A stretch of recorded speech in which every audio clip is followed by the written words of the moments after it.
হয় শোন, তোরা তো ইমোশনাল কথা শুই না, আমার লাভ নাই, যা ভাগ এখান থেকে। ও মা গো,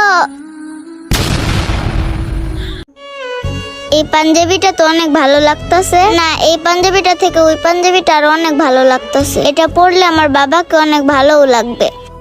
এই পাঞ্জাবিটা দেখতে তো অনেক ভালোই লাগতেছে, কিন্তু এই পাঞ্জাবিটার দাম যে কত হবে?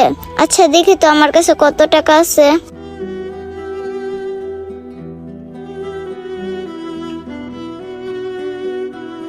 আছে তো আমার কাছে মাত্র 490 টাকা। আচ্ছা দোকানদার আঙ্কেলকে জিজ্ঞেস করে দেখি এই পাঞ্জাবিটার দাম কত।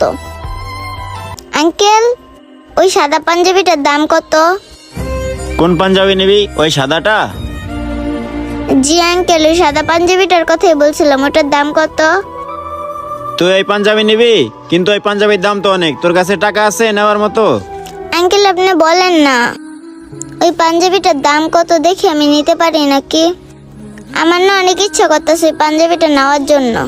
ওই শোন, তাহলে ওই পাঞ্জাবিটা হয়েছে আমাদের দোকানে ঈদ উপলক্ষে সেরা পাঞ্জাবি। কি আঙ্কেল, ওই পাঞ্জাবিটাই আপনাদের দোকানের সেরা পাঞ্জাবি? আঙ্কেল, এই পাঞ্জাবিটা যদি আমার বাবাকে কিনে দেয়, আমার বাবা তো অনেক খুশি হবে। আরে রাগ তোর খুশি, ওই পাঞ্জাবি নেওয়ার মতো তোর কাছে টাকা আছে নাকি সেটা বল আগে।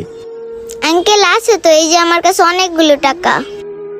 আচ্ছা দেখি তো তোর কাছে কত টাকা আছে।